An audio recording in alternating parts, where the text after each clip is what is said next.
Greetings, this is LCC Radio, WLNZ 89.7 here in Lansing, Michigan. You're listening to Lansing Online News Radio with Bonnie and Bill. I am Bonnie Bucqueroux, soon to be joined by my co-host Bill Castanier, who dashes in every week from the control booth next door. Bill, do you have, what's going on this week? What should we know about? Well, for our listeners who may or may not have recognized the tune we cut in with, it was Betty Levette from Detroit. Oh! It's a very famous rhythm and blues player that has got a new autobiography out. Oh, does she? It was a notable book this year. It is a tell-all, and it is it? to the point, and she is not ashamed. Well, she had a real downturn in where her career kind of went. Many times. Well, true, that's true. She always grasps that success from them. My friend Federico Martinez of the Muskegon Chronicle has followed her career for years and written about her. Gave me a DVD of hers a couple summers ago. He's a huge fan, and he was instrumental in some ways in helping periodically to give her some opportunities to be heard. He brought her into Muskegon on occasion for I think public festivals there in the summer and so forth. There were people who remained loyal fans throughout the years. What did the book? What's new in the book? It may not be new, but she talks very bluntly about her sex life, her alcohol, drug abuse, and like I said, she makes no excuses. So this was an autobiography, not written by someone else? It was written with someone. Was written with someone, okay. Mm-hmm. Oh, interesting. So will she be out on the book circuit? Are you writing about her for press? If she comes in town, but she isn't doing a lot of touring. Makes it hard to sell the book. But really what's on tap this week, again, is the author that we had on last week is going to be speaking Thursday night, 7 p.m., Barbara Saxena, who's the author of Sovians, and that's the book about the inherited memory. And it's a book about the Kern Hotel fire in Lansing, Michigan in 1934, and she builds a plot from that. And it's going to be pretty exciting. I mean, there's a lot of people know little about the Kern fire other than it killed 34 people. And she has this creative plot sort of structured on top of that incident. Yeah, she's done all this historical research, as we learned last week. She's very detailed, too, on historical research. That's what people like, too. A lot of people like the details of an era, and she writes probably the best part, or 1934 part, not the contemporary time. And anything else coming up? Now, the historical Greater Lansing Historical Society? Do I finally have it right? Yeah. Is their exhibit still going on? Yes, it is. We had the last Sunday, or the first Sunday in March will be the last time we do it, and that's on Lansing high schools. Okay. Throughout time.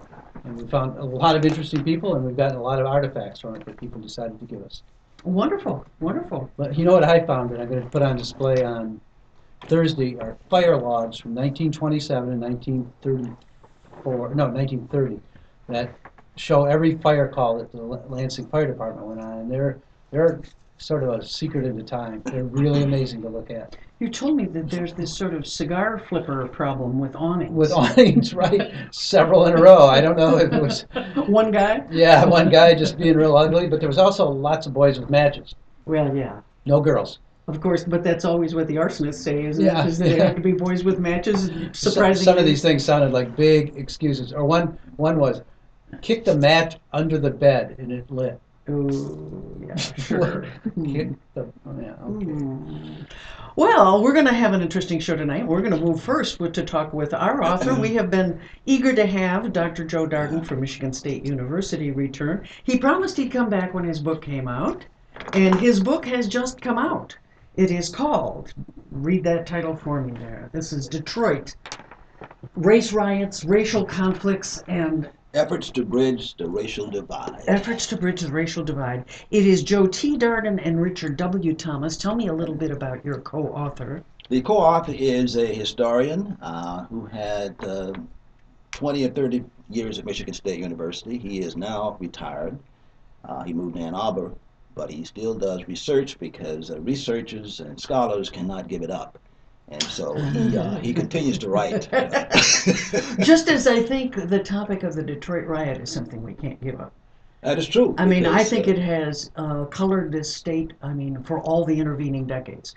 How much does it still resonate today when you look back? It is always in the minds of those blacks and whites, I think, in Detroit, because they can never forget it. I mean, it's really in their minds. They always think about it. It causes fear even today when it comes to issues of racial residential integration There's a fear among many whites in Detroit that we do not want to share residential neighborhoods with blacks. We fear that if blacks move in, there will be more crime because they do move in. And this occurs regardless of the socioeconomic status of the black person. The person could be a black physician, black lawyer, black doctor of any sort. It still doesn't matter. Race is forever in their minds, and so they refuse to share that. And so the whole history of Detroit has been tainted by that racial fear over time. As a result of that, you've had what is called a movement of whites out of Detroit. In fact, whites have been moving from Detroit since 1950. That was when Detroit had reached its peak. Whites started to leave, and they continued to move outside of the city of Detroit. After the riots of 1967, half of the white population left the city, and they've been leaving ever since. White flight followed by black flight. Black flight has been less than white. In fact, before 1968, with the Fair Housing Act, very few blacks could leave because housing discrimination was so severe in the suburbs of Detroit that blacks who tried to move could not really get there because real estate brokers would not sell them homes. The banks would not make them the mortgage loans. Redlining occurred. And when they did that, they would be subject to violence in some of those white suburbs. And so that kept blacks out. But over time, more and more blacks started to leave after 1968. So in 1970, you had more blacks moving to the suburbs, and they've been moving ever since, slowly.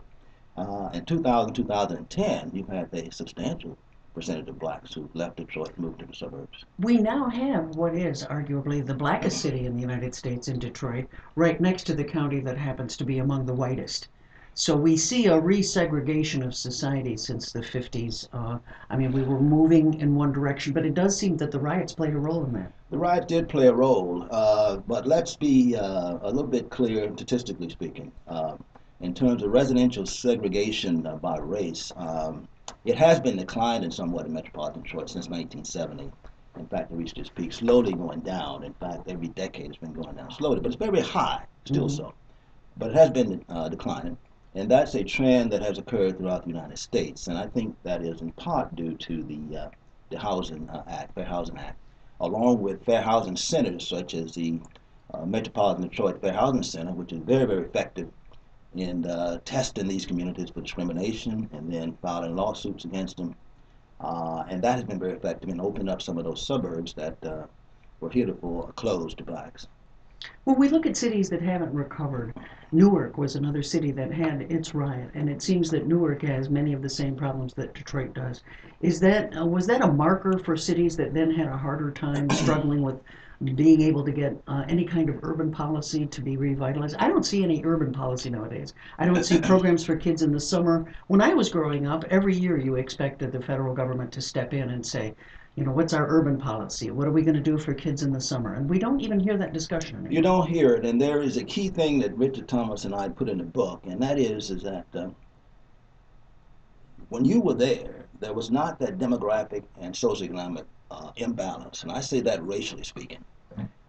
As long as there were a substantial percentage of whites in the city of Detroit, you got some of those programs that you're talking about, even though that was segregation. But it's all related to the demographic imbalance. Okay. That's what the key is. And Detroit has increasingly had a demographic imbalance, so much so now that it really cannot be reversed. What you're going to have to happen is that unless it changes, that is, that unless more blacks leave Detroit and move to the suburbs, and if there are whites who want to move back to the city to change that demographic imbalance, the disinvestment that has been occurring in Detroit will continue, and the city will continue to get poorer and poorer over time, and the suburbs will essentially get more wealthy. We have this hollowed out arrangement, this donut kind of economic activity where all the activity takes around the sort of hollow core. It is, and see, investors will not invest in places that are poor and black. They just don't do it. And so to expect them to do that is really something that is not going to happen. When they've invested, it's usually because whites have moved back into the place, and then they start to invest in those communities where whites live. Usually it's white and middle class. They'll invest in those places. If it's poor and black, they usually will not. You can see some indication of that in Detroit, too, in Midtown. Yeah. Mostly whites moving there. Exactly. So there's money coming to it. Exactly. There's the Whole Foods. That's exactly right. Yeah. That's what they do. So it's all tied to race. Race, class, and investment go together. And the reason Detroit went downhill is because the investors decided to invest in the suburbs and disinvestment in the city. Whites took advantage of that by moving outside of Detroit into those communities where the jobs were, the investments were, new housing, new construction, jobs, better schools and education. Blacks were left behind. And blacks that are in Detroit today are really left behind. So they've got to make some choices themselves. Now, I watched Utopia the other night, and it shows that there's also a group of young artists, white artists, who have moved into Detroit because the rents and, well, buying a home is so cheap. Yes. And I know a man who we appeared at Earth Day together named Greg Newsom, and he was part of Evolution Detroit down in the Eastern Market. And it's a group of young people who are really collaborative. They help each other out. They buy products from each other if they can, and so forth. Will they be enough of an anchor to allow the blacks who live there to stay and have a vibrant community? Well, it'll depend on whether the investors consider it a good risk or not. If they consider it still a great risk, they won't do it. So they have to be convinced that this is a good place to invest.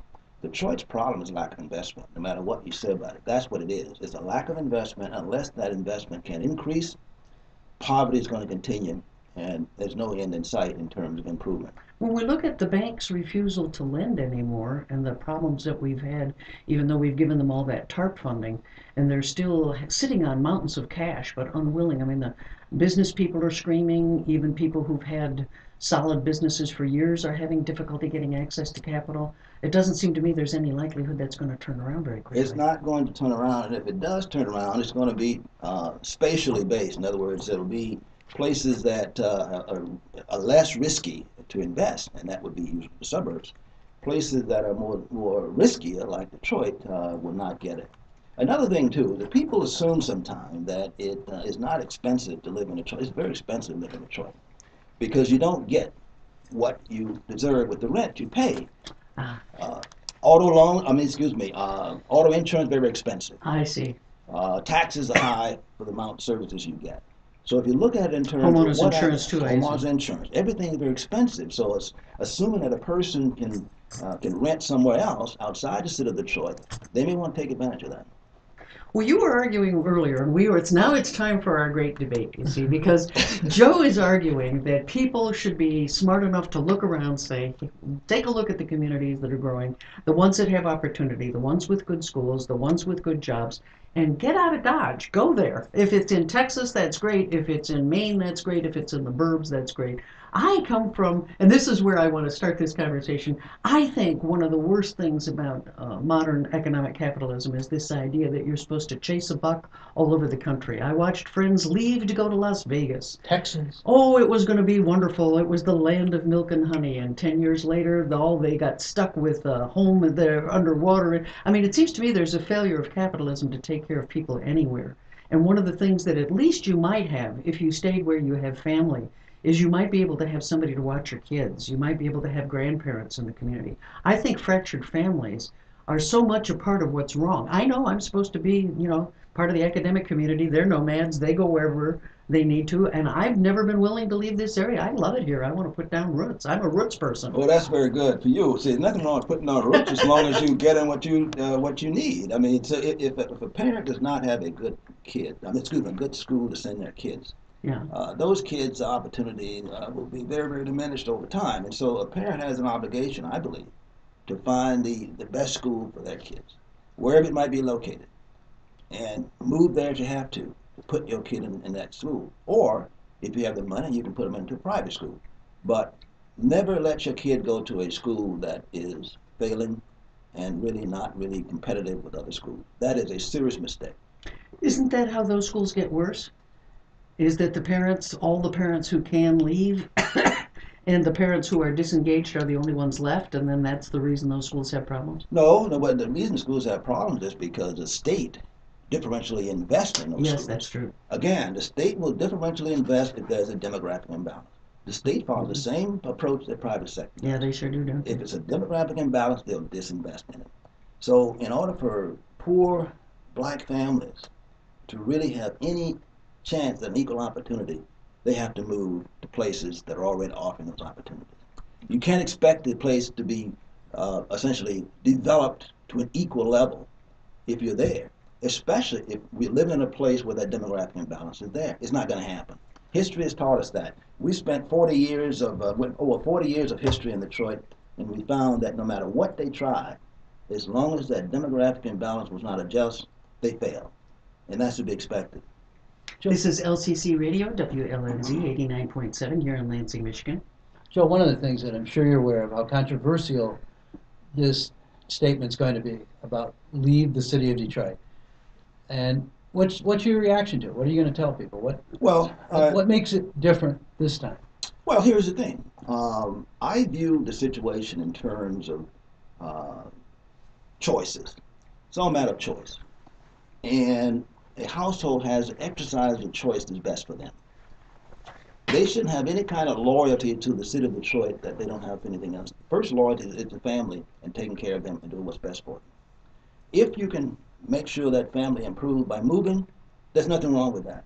And so I advocate that, to better yourself.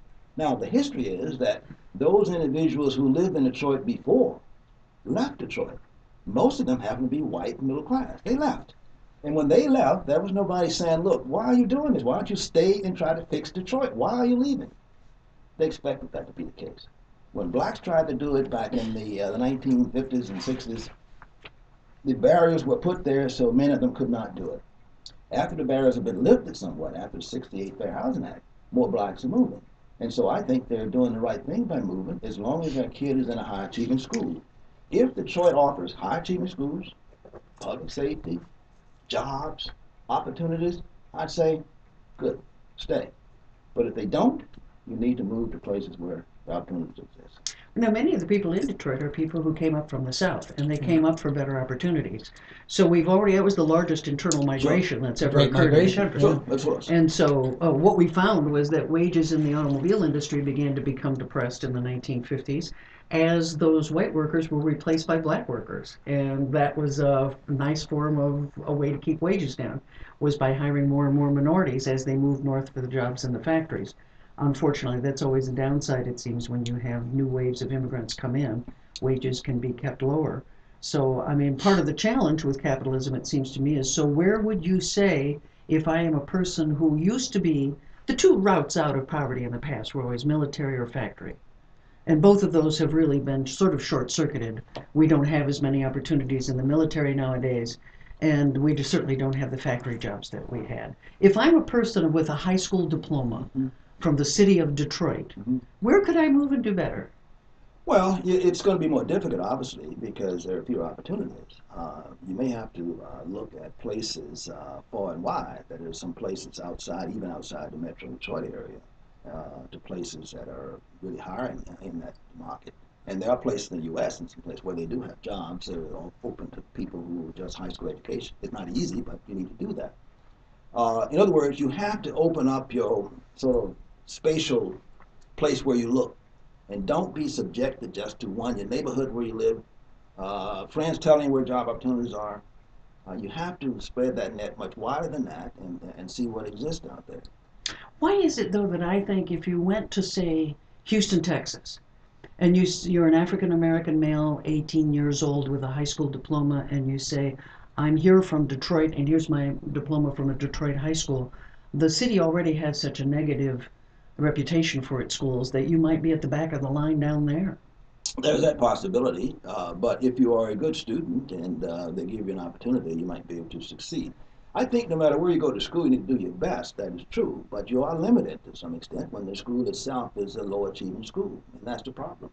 And that's why, again, I think parents should not continue to do that. They should look around and say, the best thing for my kid is to go to a high achieving school, period. Don't assume that the city is going to build schools that are equal to those schools elsewhere. They're not going to do that. You sound like you're a fan of the sort of Robert Reich, if we educate them, the jobs will come.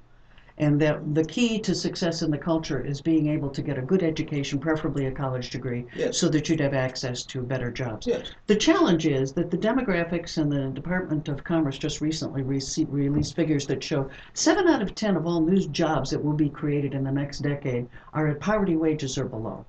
So, I mean, it seems to me that we have a large excess capacity of labor many of whom are trapped in minority neighborhoods and have been for quite a while, where we don't have good answers for them, and they don't have the wherewithal of $1,000 or so to be able to move to Houston and set up But you a mentioned home down something. there. You mentioned something that's also based on a myth. You said they're trapped in those minority neighborhoods. Don't assume those minorities are paying low rent.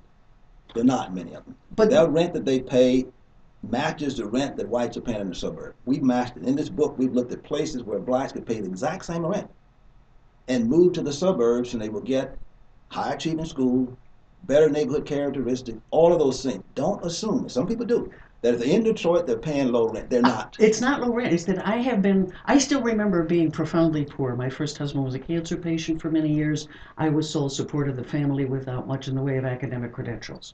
It was that once I got into an apartment, I couldn't scrabble together the security deposit, the last month's rent, the cost of the moving truck, all of those other things. I mean, it's expensive to move. And so part of the challenge is that, I mean, those are the kinds of things, I wouldn't have been able to move to Houston when I was in those conditions. I was usually trying to figure out how I was going to get the rent paid. But the question is whether you lived in a concentrated poverty neighborhood. I would hypothesize you probably didn't. And that's important. I actually did. You did live in a concentrated poverty. That your neighbors were poor. Yeah. And everybody around you were poor. Yeah. But you didn't have the demographic imbalance. Right. No, we didn't. Yeah. But you're saying it's easier to get out. I'm saying it's harder. Well, no, harder. If you got the demographic imbalance, I mean, you have no choice, is what you're saying. You've got to get out. Yeah, exactly right. People that made the Great Migration. It was a terrible experience. Yeah. Well, they came with nothing. Yeah. Exactly, and you did it. And people do it all the time. Immigrants often don't have a lot, but they move. And after they move, they then improve their social mobility after the move. Oftentimes, mobility comes with movement. I'm curious because I look back at my grandmothers, both of whom came to this country with alcoholic husbands when they were 15 from Lithuania. And I hate to say it, but I'm not so sure they might not have been better off if they'd have stayed home. well, look at you now. You're successful, obviously, so they must have made the right choice. Yeah, see, they were making that transition for the next generation. Yes. Granny was the daughter of the mayor back in Vilnius. I'm not the daughter of the mayor here. The mayor would have been killed very shortly afterwards. He would have been somewhere that was else. the problem. They had to get out. Yeah, usually the second generation of people, they've improved it. For example, throughout the United States, most people live in suburbs, not cities. Yeah. And so that's the place where the opportunities are, and one has to sort of take advantage of that. And those who live in cities often suffer certain consequences. I mean, of inequality, uneven in terms of investment, and that's the price you pay. But if you want to be there, that's fine. That's your choice. But the point is, you need to have choices as to where you want to live. Well, there are cities and there are cities. I mean, Minneapolis is not Flint. You know what I'm saying? No, it's not Flint, but I will tell you, even in Minneapolis, I looked at that. Yeah. People who live in concentrated poverty in Minneapolis in those neighborhoods, yeah. Sure they do. Yeah. They suffer consequences. Yeah. And I would say to them, if you live in Wealthy Street in Grand Rapids, it's very hard to get off of Wealthy Street. Exactly right. Yeah. So in every case you look at it, it's a matter of scale, sure enough. Yeah. But you start looking at it in terms of who is suffering the most. Yeah. Concentrated poverty neighborhoods. So one of the things that's often been said about Detroit that holds it back is no mass transportation. That's right. That's true. You can't go anywhere within the city. That's very true. No mass transportation, that's very true. And, that was intentionally designed. It was done because they didn't want it in Detroit. The auto industry fought against it, so it didn't want it anywhere. Yeah, especially not Detroit because the automobiles. Right. They wanted people to keep buying Fords and so forth, so they didn't want it. But even in places where you have this mass transit and the connections out in the suburbs, there's still resistance to that. In fact, some of the resistance to Detroit connecting with the suburbs is that a lot of whites didn't want them connected coming out there, so that was a problem as well. Race always gets in the way of all of this in terms of progress. There's no question about it. Joe, can you tell me why the riot started? Yes, I can tell you very clearly. Riots started. There were grievances leading up to the riots. Blacks, concentrated poverty, lack of employment, very poor schools, and police brutality. Those were the key factors that caused it. Now, don't assume those riots occurred spontaneously. They did not. Over a long period of time, blacks protested peacefully, demonstrated, begging almost, please change the situation. And they were ignored. Political officials ignored them. Whites thought they had no complaints at all. You shouldn't be complaining. It's all your fault. Work harder and you'll get out. You can do just like we can. The housing was bad.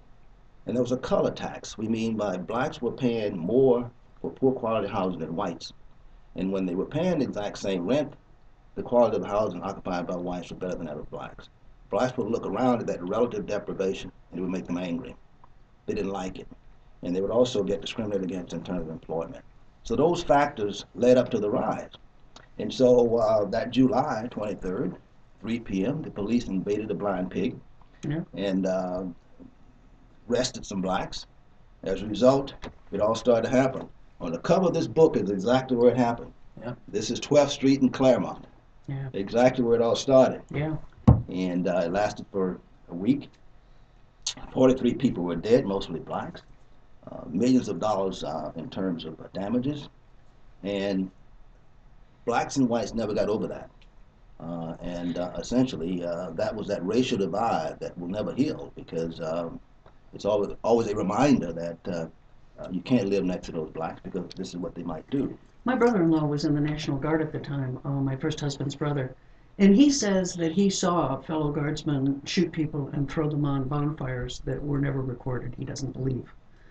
Do you have any suspicion that that number of 43 is accurate or inaccurate? Well, the figure I've seen many times. It's been sort of repeated with several sources. I mean, who sort of observed what happened. May have been more, but that number always comes up. So I assume it's pretty accurate, at least accurate enough that we can accept it. Now, one thing about it, though, Detroit was the worst race riot in the whole. There were 100 cities that burned at that time, and Detroit was the worst.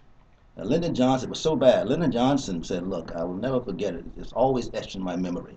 Detroit was the worst riot I've ever experienced in my lifetime." And he wrote that in his book when he was after he stepped down, about that riot in Detroit. It was the only riot that he singled out specifically, as being one of the worst. And at the time, there were very few black police officers. That's exactly right. Well, and what you learned was that that wasn't the only issue, because if you were the token black that came into the police department, you had to behave by the norms of the department. Well, we saw that. I did a lot of work out in L.A. Yeah, there were a few, but what happened was, and police brutality was always a complaint among blacks. One thing that Coleman Young did when he did become mayor was to integrate the police force. He insisted on it. And there was quite a bit of resistance to him by the white police officers, but he did that. That was one accomplishment that he did. The Kerner Commission came out and cited exactly the same reasons you did as to the roots of the riot. Yeah. And they focused a lot on policing, which was what led to the community policing revolution that I was part of. Exactly. And it was the idea that you really had to change not just the demographics of the department and the racial components of the department, but the culture of the department. You had to change it, and it wasn't easy. And what's interesting about it, though, is over time, when he did change that, Coleman Young did, over time, Coleman also wanted them to live in the city of Detroit because he thought there'd be much more sensitive. Oh, the residency requirement was hilarious. That's exactly right. And what happened is the white police officers went to the state legislature and said, "Look, I don't want to live in Detroit. Pass a bill so I don't have to do that." Here again is where the state comes in and intervenes into the practices in Detroit, which also contributes to Detroit's problem. So when I look at Detroit, I don't look at Detroit and I blame the people of Detroit for this thing. The state of Michigan has always had a critical role in creating what Detroit is today. Yeah. And they continue to do that. But when they intervene, they often intervene on the part of those who are oppressing the black in a certain way. And that's what happens. You take the state that intervened again in the Milliken versus Bradley decision in 1973, that locked the blacks in the city of Detroit forever in an unequal education system, because blacks could not move outside of the boundaries of Detroit to go to school. And after that decision, the schools got progressively worse compared to those schools in the suburbs. And they've gotten worse. They are worse today than they were back then, in fact. And that, again, the state played a role in. It didn't have to do that. You know, Joe, if you go back and you take a look at the laundry list of things that you say that led to the riot, and then you now compare it to today, I begin to wonder why it is that we're as nonviolent today.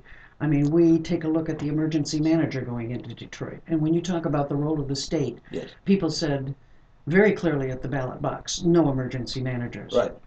And then within a few weeks, we have a new emergency manager law. Right. And so the state intervenes. That's right. It was Eclectablog, my friend Chris Savage down in Ann Arbor, that did the analysis that showed on the basis of the census that we're really talking about black cities being involved. That's right. There's no question about it. You were talking about disenfranchising African American voters in the state of Michigan. That's right. There's only one place at the Allen Park, I think, is the only suburban one where they've done that. Yes. I don't know why they did Allen Park, but I was suspicious that maybe they better take one predominantly black. Make it look a little better. A little bit better, yeah. But the rest of them are deep, which means that if you take the black population of Michigan in terms of the total black population, and you look at the percentage of blacks that are over a kind of emergency manager system, you'll have the majority of blacks in the state. So in that sense, wherever blacks live in cities, here's again, why stay under that kind of situation when you don't have to? And I think that the emergency manager, if it should happen, is going to exacerbate the problem among blacks, and it's going to sort of have more blacks leave than are leaving already. Because again, why do you want to stay in a place like that? You don't have the freedom even to express your own desires. And so why stay there? I think it's going to have the population decline even faster than it is.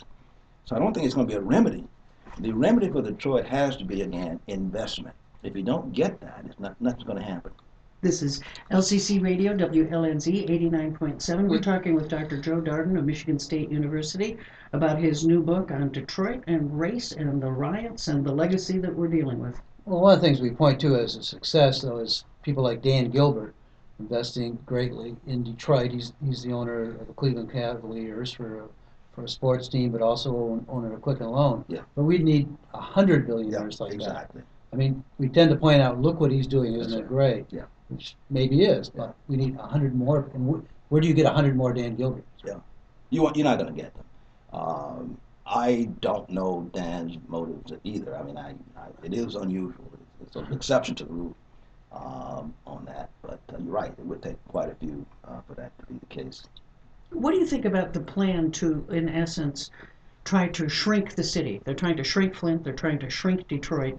Get people to move. It's hard enough to get people to move 10 blocks away, let alone to get them to move out, right? I mean, there's quite a great resistance. I want to be clear here. In the book that we've written, we're not forcing people. I want people forced out of any place. If they want to stay, that's their right to stay. I'm not saying that at all. But I want them to have options and know what they are. It's an educational kind of thing. Know you have options.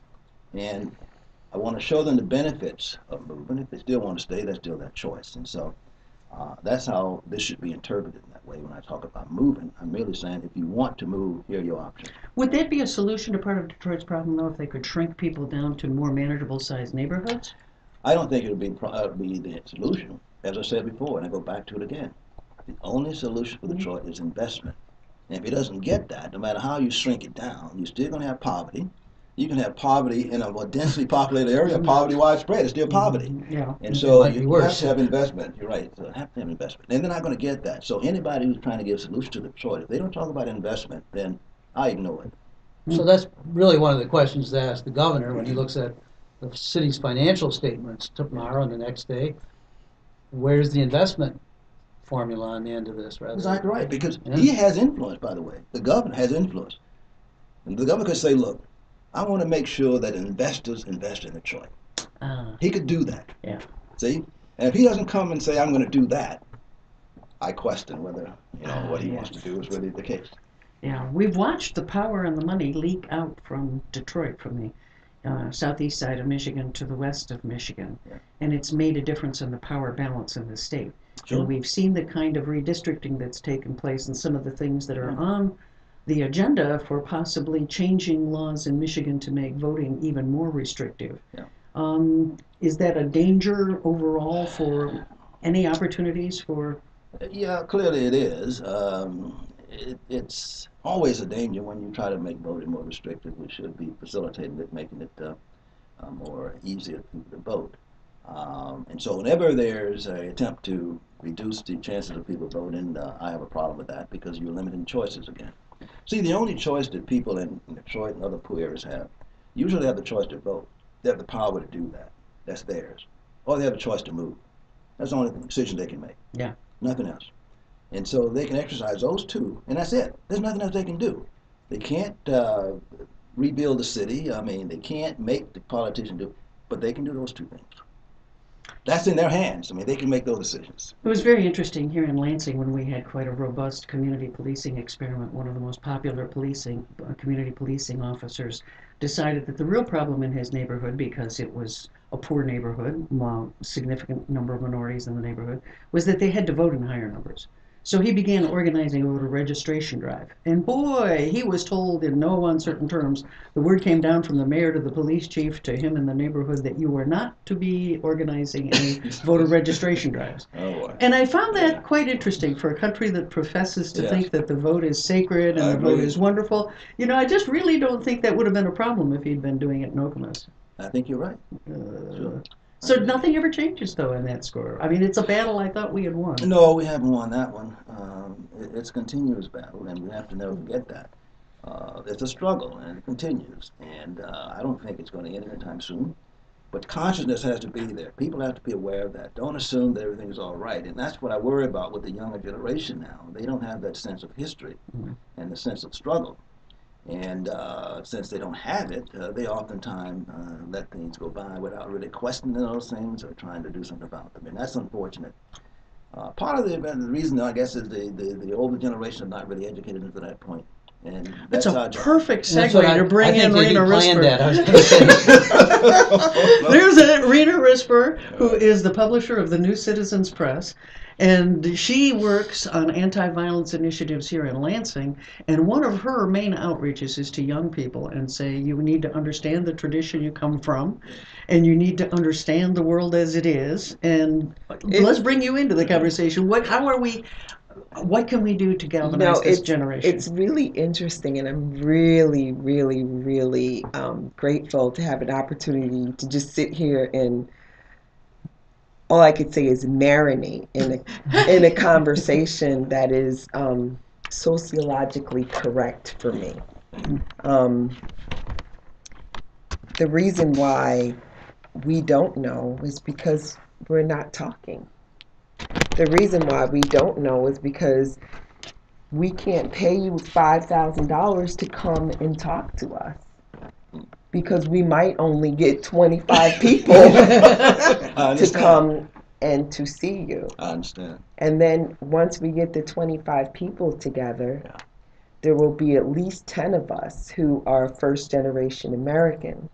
And the only thing that we know about African American culture is what we've learned in a radical African American class at City College in 1993 with Professor Smalls or Professor Jeffries, who shut the school down. So it's an interesting place to be. And living in Lansing, I'm a first generation American from Curacao. So I have a very interesting cultural background. I come here, and I think that Dutch people are liberal, like the Dutch people that I know in St. Martin. Yeah, what a different ship. It was a different ship. A totally different ship. And what made it even so... Curacao got what I would call the good ones. Oops. Well, what made it even so much more complicated was that... I'm brown, I'm black. So when I would sell people, I'm Dutch West Indian, which is how I self-identify. I had no problem with that in New York, so why should I have a problem with that there, with that here? Yeah. And I worked for the House of Representatives. And came across a lot of people from Grand Rapids who really didn't appreciate the fact that I was saying that I was Dutch. Yes, I can imagine. It was quite an interesting conundrum to Rena, say. When you look at it, you play a role in two important worlds that Joe was talking about. The media has a story to tell. We do. And I think that this remains an underreported story consistently. It's as if race doesn't matter anymore. And it really does matter. No, it does. And so now we have to figure out the role of the press and the role of your community activism. Not only do we have a responsibility. So this is what I find, and I'm going to be truthfully honest with you.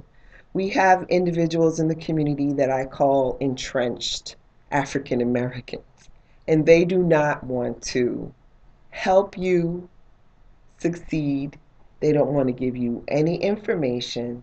And it's so much more complicated to get stories. Right now, I'm trying to find out what were the names of the black newspapers in Lansing because I know that there were at least 3 or 4. People are creating their own histories based on what happened in the 60s, and I know that there were newspapers prior to the 1960s because when I started the newspaper, what happened was is all of these old school cats were like coming out the woodworks because they were so excited that I started a newspaper, and they started talking to me about things that were going on in Lansing, and I never knew anything about this migration of individuals from the South. I live in New York. Yeah, I understand. So we have this whole history and this whole culture. And for me personally, I feel like I am that kid in high school who still doesn't know because their parents aren't telling them because their parents are the ones who were the spoiled kids of the people who came from the South who taught their kids that, hey, we're sending you to California to go to school. And so they're not telling their kids now that they're coming back to take care of their parents.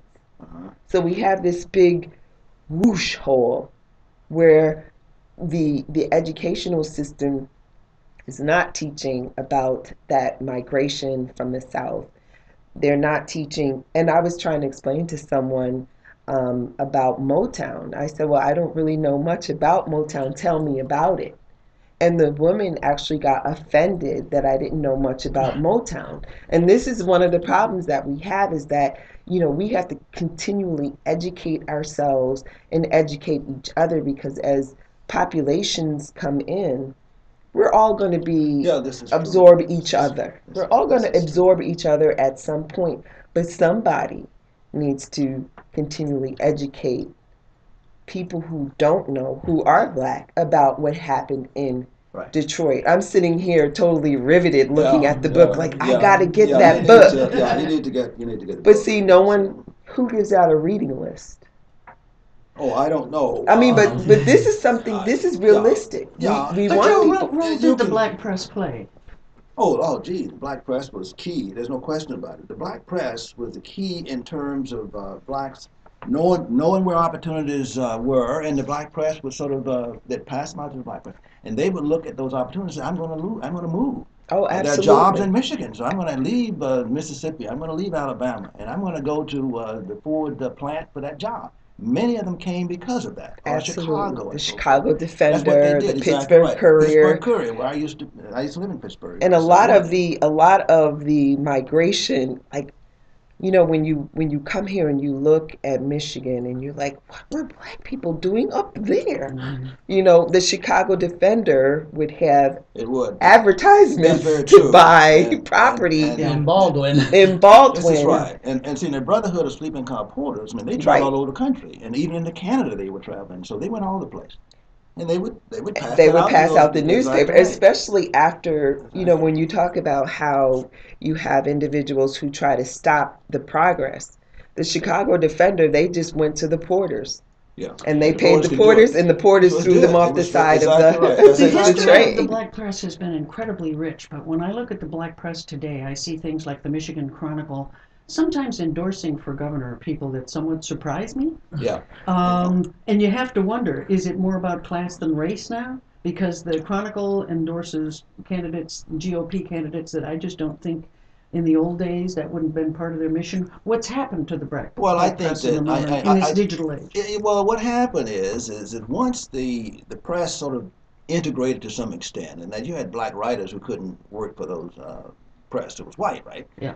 And they had very, very good journalists in the black press at that time because they couldn't go anywhere else, obviously. But after it opened up a bit, the best out of the black press went to the white newspapers. Press. And it left behind those that were not so sophisticated when it came to that. And so that was a problem. Also, in terms of competition, I mean, the black press declined because, again, once the Yep. black writers went over, the black can buy those newspapers, and that was okay to do that. And it's very hard to get It's very hard advertising to as get well. advertising. See, it's very similar to what happened to black-owned businesses after the Civil Rights Act passed. Black-owned businesses were booming even in Detroit. You had black-owned hotels, you had black business community. It was thriving. But once integration came about, the black businesses declined because whites could then go to white-owned hotels, and that's what they did, many of them.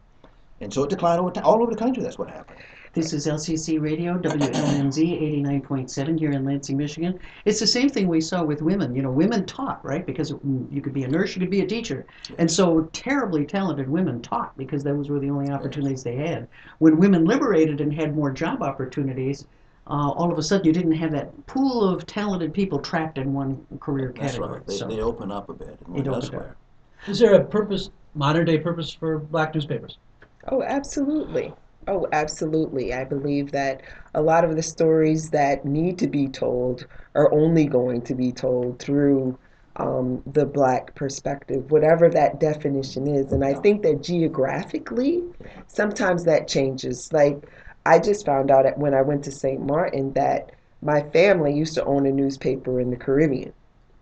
And it was a very interesting and eye-opening experience for me. But their news is so different. Their news is I mean, it's just amazing to me how they can pick up news from every Dutch island, they Curacao, Aruba, Bonaire, and make it into something that matters for the people of Dutch descent. So what we have here, we have so much more that we can actually talk about, something more that we can actually share. And it's the stories like the Detroit riot that we need to bring back. Yeah. And the black press, what we do is if there is only 20, what we could do is if there are only 25 people at that event, we can write a story. My social media has 11,000 people on it, and share that story with 11,000 people. And actually with social media, you can actually begin to engage people, re-engage them in that conversation, and ask people who are 23, 24, and 25 what they think about that, and how they think that that molded who they are today.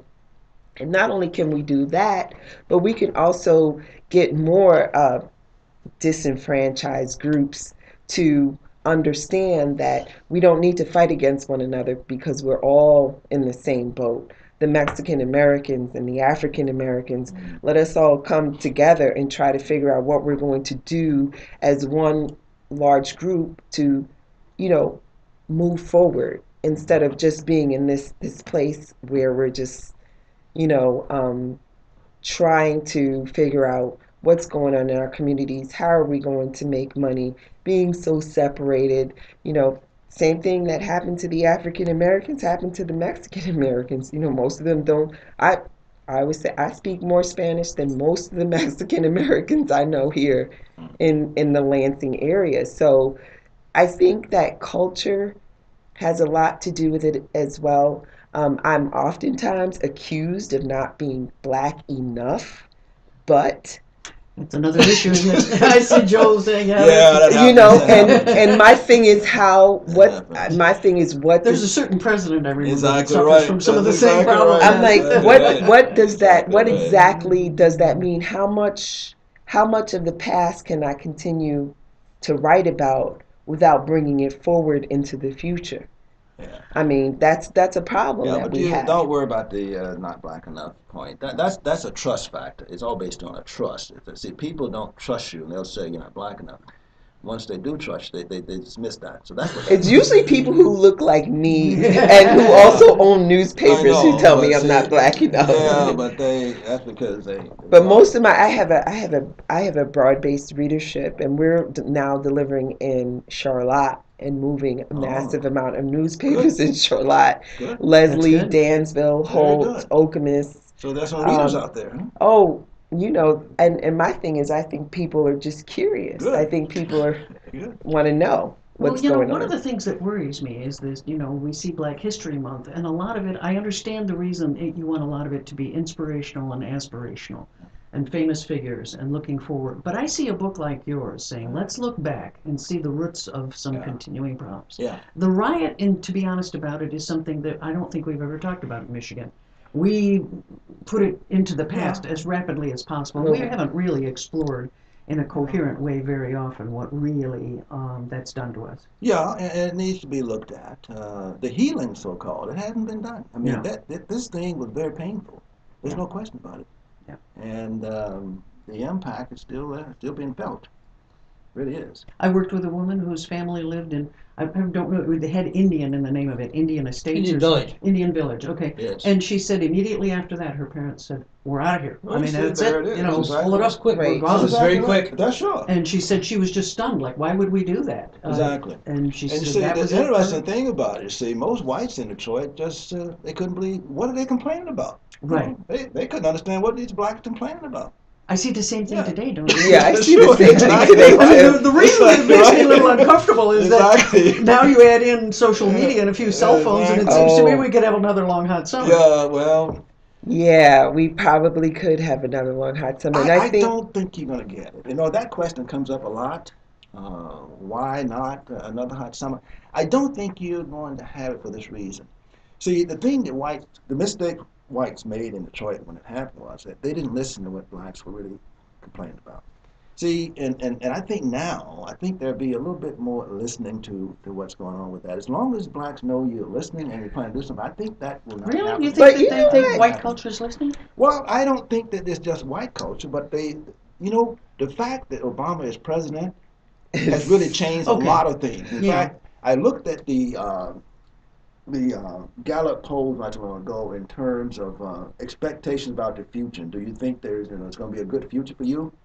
Blacks are now more positive than whites on that. Okay. And that's directly related to Obama being president. That. Yes, they're much more they think it's going to be a much better future, even than whites think.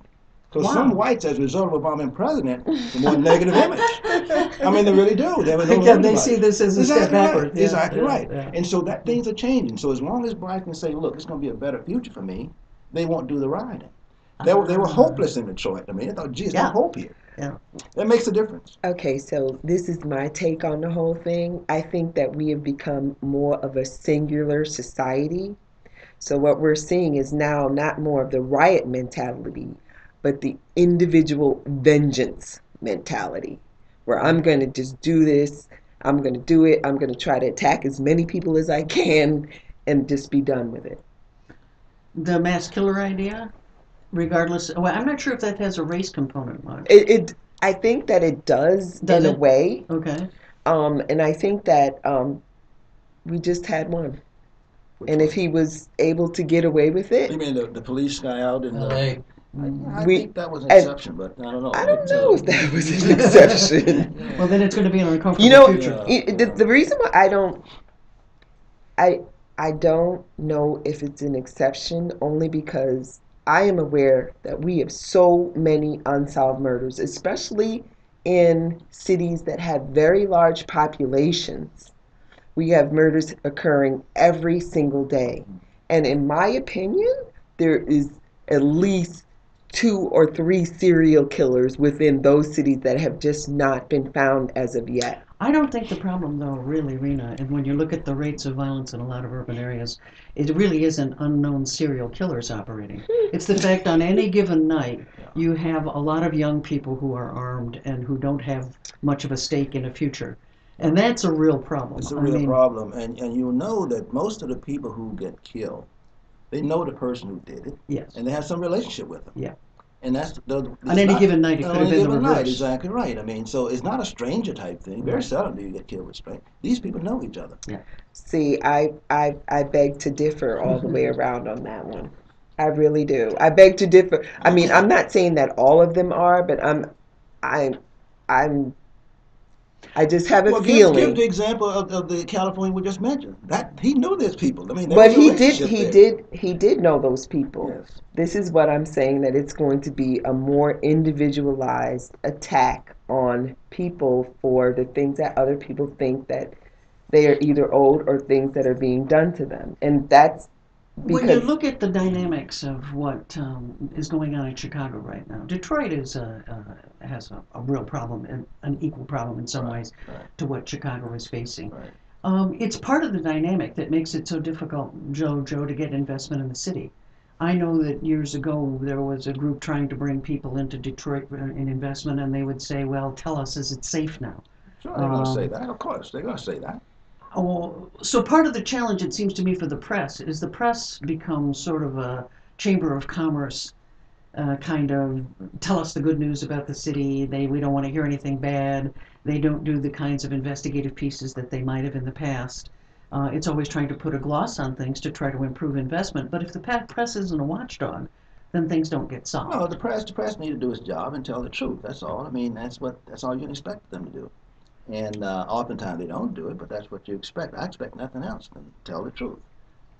And the smaller newspapers don't have the monetary resources to do the investigative reporting, especially on things like unsolved crime. Yeah.